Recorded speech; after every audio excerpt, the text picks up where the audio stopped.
అసలు ధ్యానం అంటే ఏంటి? ధ్యానం చేస్తే ఎలాంటి ఫలితం వస్తుంది మనకసలు? స్వామివారిని లేదా అమ్మవారిని మనం ఏ భగవంతుడికైతే అంటే అరగంట కూర్చొని అబ్బా నాకు ధ్యానం చేసేసాను చాలు అని అంటుంటారు. నాకు ఏ దేవుడు కనిపించలేదు అంటుంటారు. ఇప్పుడు మనం ఎవరం మొదలు పెట్టినా ప్రైమరీ స్టేజ్. నిజంగా ధ్యానంలో ఆలోచనలు వస్తుంటాయని కూడా చాలా మంది అంటున్నారు. ఎందుకు అలా వస్తాయి అంటే నిజంగా ధ్యానంలో కాస్మిక్ ఎనర్జీ వస్తుంది అంటారు. నిజమే అంటారు. అనేక రకాల శక్తులు మనలోకి వస్తాయి. కాకపోతే అవి వచ్చేంత వరకు ధ్యానం చేస్తున్నప్పుడు మన ఆత్మ బయటికి వస్తుంది అంటారు. ఇట్లా రావాలి అంటే మనం సో ఇది ఎంతవరకు కరెక్ట్ అంటారు? అదొక అపోహ అంటారా? ఇంకొక జన్మ నాకు లేదు. నమస్తే గురువుగారు. నమస్కారం. గురువుగారు, మన దేవుళ్ళతో చూస్తే లేదంటే చిన్న చిన్న సాధువులు సన్యాసులు చూసుకుంటే ధ్యానం చేస్తూ ఉంటారు. అసలు ధ్యానం అంటే ఏంటి? ధ్యానం చేస్తే ఎలాంటి ఫలితం వస్తుంది మనకు అసలు? ధ్యానము అంటే భగవత్ ఆరాధన మౌనముగా చేయడము, భృగుటి మధ్యలో ధ్యానించడం. ఆ యొక్క మూర్తిని, స్వామివారిని లేదా అమ్మవారిని మనం ఏ భగవంతుడికైతే పరితపిస్తున్నామో, ఏ భగవంతుడి అనుగ్రహం కోసం పరితపిస్తున్నామో ఆ దేవతా మూర్తి, అంటే మనం విగ్రహము అంటాము. అట్లా చెప్తే అర్థం అవుతుంది. మూర్తి అంటే చాలా మందికి అర్థం కాదు. దేవతా విగ్రహాన్ని ఇష్టదైవం లేదా కులదైవం ఏ దేవత అయినా సరే ఆ దేవత యొక్క రూపాన్ని ఇక్కడ ధ్యానించాలి. ఇక్కడ ఇలా కూర్చుంటే ఇక్కడ స్వామి కనపడాలి లేదా అమ్మవారు కనపడాలి. అలా కనపడితే దాన్ని ధ్యానం అంటారు. అది ఒక్కొక్క దగ్గర చేస్తూ ఒక్కొక్క ఫలితం వస్తుంది. ఇంట్లో చేస్తే ఒక రకమైన ఫలితం, దేవాలయాల్లో చేస్తే ఒక రకమైన ఫలితం, క్షేత్రాల్లో చేస్తే ఒక రకమైన ఫలితం వస్తూ ఉంటుంది. ఇలా ఒక్కొక్క చోట ఒక్కొక్క రకమైన ఫలితం వస్తుంది. కానీ దాన్ని మాత్రం ఎప్పుడు ఎక్కడ చేసినా కానీ తెల్లవారుజామున బ్రాహ్మీ ముహూర్తము అంటాము, 4 గంటల సమయం. ఆ సమయం కల్లా కనుక ధ్యానానికి కూర్చొని కనుక చేయగలిగితే అమోఘమైన ఫలితం వస్తూ ఉంటుంది. అయితే ఇంట్లో చేసిన దానికి దేవాలయంలో చేసినప్పుడు ఎక్కువ ఫలితం. దేవాలయాల్లో కంటే క్షేత్రాల్లో చేస్తే, క్షేత్రములు అంటే ఇప్పుడు దేవాలయాలు అంటే మనకు ప్రతి వీధికి ఒక దేవాలయం ఉంది. అవును గురువుగారు. అలా కాకుండా క్షేత్రాలు అంటే భగవంతుడు వెలిసింది తిరుపతి, శ్రీశైలము, కాళహస్తి, మహానంది, ఇట్లా అనేక రకాల చోట్ల భగవంతుడు వెలిసి ఉన్నాడు కదా. అవును గురుగారు. యాదగిరిగుట్ట విష్ణు దేవాలయాలకు వస్తే అలా యాదగిరిగుట్ట లాంటి మహాక్షేత్రాలు కావచ్చు, అహోబిలం లాంటి మహాక్షేత్రాలు కావచ్చు, ఎక్కడైనా సరే అటువంటి వెలిసిన స్థలాల్లో గనక మనం ధ్యానం చేసుకుంటే ఇంకా ఎక్కువ ఫలితం వస్తుంది. ఎందుకు అలా వస్తుంది అంటే అక్కడ అనేక మంది మహర్షులు తపస్సు చేసుకొని ఆ భగవత్ ఆశీర్వచనము, భగవత్ అనుగ్రహాన్ని పొంది ఉన్నారు. తద్వారా ఆయా క్షేత్రాల్లో చేస్తే భగవత్ అనుగ్రహంతో పాటుగా ఆ ఋషి అనుగ్రహం కూడా కలుగుతుంది. ఇప్పటికీ అనేక మంది ఋషులు అటువంటి మహాక్షేత్రాల్లో తపస్సు చేసుకుంటూనే ఉన్నారు. కాబట్టి అటువంటి చోట కనుక చేస్తే మన ధ్యానం కుదురుతుంది, భగవత్ అనుగ్రహంతో పాటుగా ఋషి అనుగ్రహం కూడా వస్తుంది. తద్వారా మన జీవితం జన్మరాహిత్యము అంటే ఇంకొక జన్మ లేకుండా ఉండగలిగేంత స్థాయికి మనం వెళ్తాం. మళ్ళీ పుట్టడం చావడం, మళ్ళీ పుట్టడం చావడం ఇది కాదు కదా. ఇంకా పుట్టుకే లేకుండా ఉండడం జన్మరాహిత్యం అంటే ఇక ఈ జన్మ చివరి, ఇంకొక జన్మ నాకు లేదు అన్న స్థాయికి వెళ్ళగలుగుతాము. అందుకని క్షేత్రాల్లో చేస్తే ఇంకా ఎక్కువ ఫలితం వస్తూ ఉంటుంది.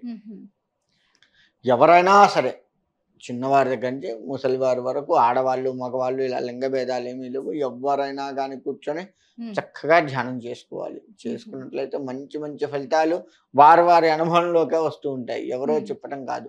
అందుకే చాలా మంది ధ్యానం ఒక రోజంతా కూర్చుంటారు. కొంతమంది అరగంట కూర్చొని అబ్బా నాకు ధ్యానం చేసేసాను చాలు అని అంటుంటారు. నాకు ఏ దేవుడు కనిపించలేదు అంటుంటారు. సో ఇది ఎంతవరకు కరెక్ట్ అంటారా? అదొక అపోహ అంటారా? లేకపోతే కరెక్ట్ గా ధ్యానం అన్నది చేయట్లేదు అంటారా? సరిగ్గా చేయట్లేదు అని చెప్పవచ్చు. ఇప్పుడు మనం ఎవరం మొదలు పెట్టినా ప్రైమరీ స్టేజ్, పూర్తిగా పండిపోయిన వాళ్ళం కాదు. అంతేకాకుండా సంసార సాగరంలో మునిగి తేలుతూ ఉన్నాము. ఇవి చూసుకుంటూ ఈ ఆలోచనలు ఎక్కువగా వస్తూ ఉంటాయి ధ్యానం చేస్తూ ఉంటే కదా. ఇప్పుడు భార్య అయితే భర్త గురించి పిల్లల గురించి ఆలోచిస్తుంది. భర్త అయితే భార్య పిల్లలు ఇలా ఆలోచిస్తూ ఉంటారు. ఎంతసేపు ఇవే ఆలోచనలు మనకు చుట్టుముడుతూ ఉంటాయి. నిజంగా ధ్యానంలో ఆలోచనలు వస్తుంటాయని కూడా చాలా మంది అంటున్నారు ఆ గురుగారు. ఎందుకు అలా వస్తాయి అంటే ఏమైనా అంటే అప్పులు నాకు కళ్ళల్లో కనిపెట్టున్నారు. అప్పుడు బాగా కనపడతారులే.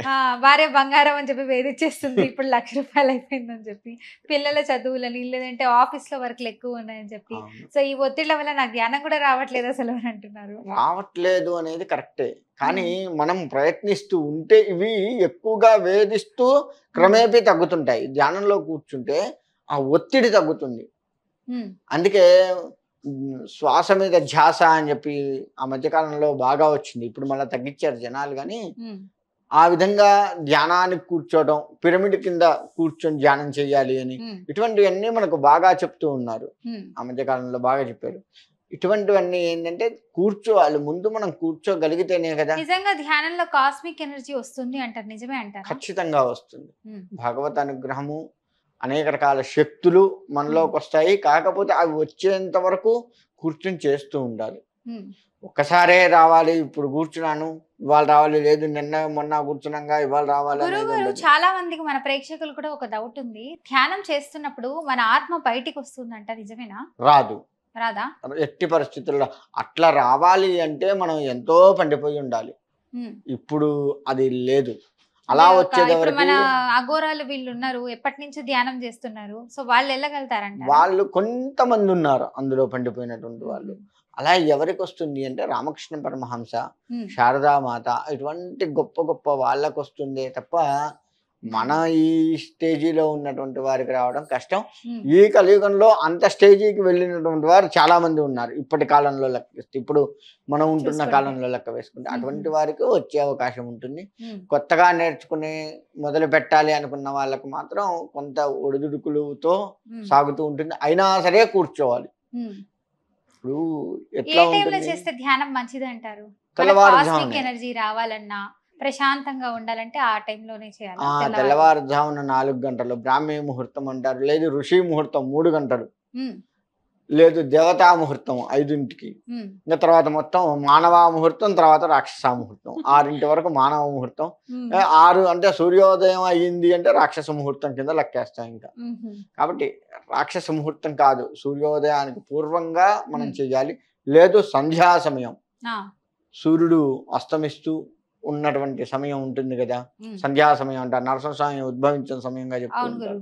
ఆ సమయంలో ఏంటంటే అటు దుష్టశక్తిని పారద్రోలినటువంటి నరసింహస్వామి ఉద్భవించాడు. ఆనంద తాండవంగా శివుడు కూడా తాండవం చేస్తూ ఉంటాడు ఆనందంతో. ఈ రెండు ఆ సమయంలో జరుగుతూ ఉంటాయి. అంటే శివకేశవులు ఇద్దరూ కూడా వారి వారి శక్తిని ప్రకటింపజేసే సమయం సంధ్యా సమయం. కాబట్టి ఆ సమయంలో కూర్చొని ధ్యానం చేసిన అంటే, మరి పొద్దున్నుంచి తిన్నా పర్వాలేదు, ఆ సమయం కల్లా తలమించి స్నానం చేసి శుచి బట్టలు కట్టుకొని కూర్చుంటే చాలు భగవంతుడి ముందు. తప్పకుండా భగవత్ అనుగ్రహం కలుగుతూ ఉంటుంది. చాలా చక్కగా చెప్పారు గురుగారు, ధన్యవాదాలు. మంచిదమ్మా.